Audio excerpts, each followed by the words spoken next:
வணக்கம் நண்பா. பஜாஜோட NS 400Z வந்து பார்த்தீங்க அப்படின்னா சொன்ன மாதிரியே லான்ச் ஆயிடுச்சு. மே 3 அன்னைக்கு, அதாவது இன்னைக்கு 11 மணிக்கு பார்த்தீங்கன்னா வண்டி வந்து லான்ச் ஆயிடுச்சு அப்படின்னு சொல்லி உண்மையாகவே இவங்க இந்த NS வேரியண்ட்டோட லைனப் வந்து கரெக்டாக மெயின்டைன் பண்ணிட்டு இருக்காங்க அப்படின்னு சொல்லலாம். இந்த வண்டியை பார்க்கும்போது NS 200க்கும் NS 400க்கும் நிறைய சிமிலாரிட்டி இருக்குது, நம்மளால கண்டிப்பாக தெரிஞ்சுக்க முடியும்.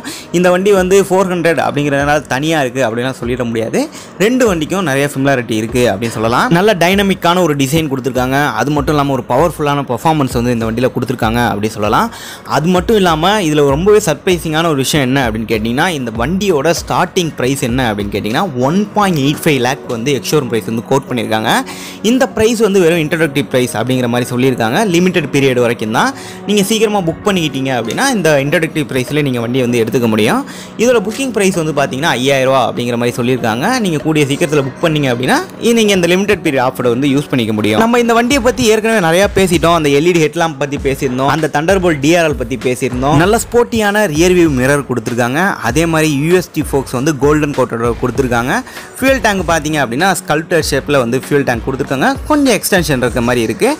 கிராஃபிக்ஸும் வந்து பார்த்தீங்க அப்படின்னா நல்லா ஸ்போர்ட்டியராகவே இருக்குது அப்படின்னு சொல்லலாம்.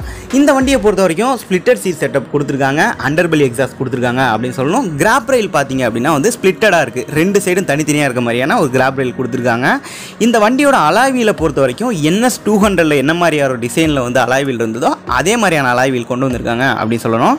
இந்த வண்டி மொத்தத்துக்கு 4 கலர் வேரியண்ட்டில் வந்து அவைலபிளாக இருக்குது அப்படின்னு சொல்லலாம். ஃபஸ்ட்டு வந்து பார்த்தீங்கன்னா மெட்டாலிக் பேல் ஒயிட் அப்படிங்கிற ஒரு மாதிரியான கலரும், அடுத்ததாக கிளாசி எபோனி பிளாக் அப்படிங்கிற ஒரு கலரும், அடுத்தது பார்த்தீங்க அப்படின்னா பெவுட்டர் கிரே அப்படிங்கிற ஒரு கலரும் ஒன்று கொடுத்துருக்காங்க. ஃபைனலாக பார்த்தீங்க அப்படின்னா காக்டெயில் ஒயின் ரெட் அப்படிங்கிற மாதிரி ஒரு கலரும் கொடுத்துருக்காங்க. எல்லா கலருமே பார்த்தீங்க அப்படின்னா கொஞ்சம் ஃபங்கியாகவே இருக்குது அப்படின்னு சொல்லலாம். மல்டி கலராக இருக்குது, பார்க்குறதுக்கே நல்லா இருக்குது அப்படின்னு சொல்லலாம். இந்த கிளஸ்டர் பார்த்தீங்க அப்படின்னா கலர்டு LCD டிஸ்பிளே அப்படின்னு சொல்லி, இது கலர்டு LCD டிஸ்பிளே அப்படின்னு சொல்லும்போது TVS ரேடியானெல்லாம் பார்த்தீங்க அப்படின்னா ஒரு கலர் மாதிரி கொடுத்துருப்பாங்க பார்த்தீங்களா, அந்த ஸ்பீடா மீட்டரு, அந்த மாதிரியான ஒரு கலர்டு டிஸ்பிளே தான் அப்படின்னு சொல்லிட்டு நான் நினைக்கிறேன்.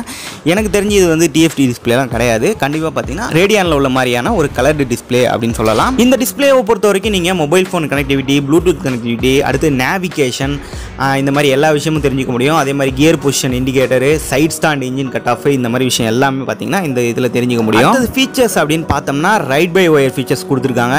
ABSலேயே பார்த்தீங்க அப்படின்னா மோட்ஸ் கொடுத்துருக்காங்க. அடுத்து traction control system, five way adjustable lever கொடுத்துருக்காங்க அப்படிங்கிறதையும் நோட் பண்ணிக்கணும். அதே மாதிரி டியூவல் சேனல் ABS வந்து ஸ்டாண்டர்டாக வந்துடும். நம்ம ஏற்கனவே சொல்லி இந்த மாதிரி ட்ராக்ஷன் கண்ட்ரோல், ரைடிங் மோடும் கொடுத்துருக்காங்க. ரைடிங் மோடு பார்த்தீங்க அப்படின்னா sport, train and off road அப்படிங்கிற மாதிரியான ரைடிங் மோட்ஸ் கொடுத்துருக்காங்க. டயரை பொறுத்த வரைக்கும் இயரில் பார்த்தீங்க அப்படின்னா 140 செக்ஷனுக்கான டியூப்லெஸ் டயர் வந்து கொடுத்துருக்காங்க அப்படிங்கிற சொல்லணும். இந்த வண்டியோட இன்ஜின் நம்ம ஏற்கனவே சொல்லியிருந்தோம், டாமினார் 400 யூஸ் பண்ணியிருக்கிற அதே இன்ஜின் தான் அப்படின்னு சொல்லணும்.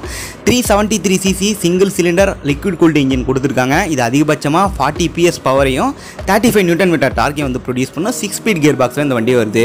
இந்த வண்டியோட டாப் ஸ்பீட் அப்படின்னு சொல்லிட்டு கம்பெனி கிளைம் பண்ணுறது எவ்வளோ அப்படின்னு கேட்டிங்கன்னா 154 km/h அப்படின்னு சொல்லியிருக்காங்க.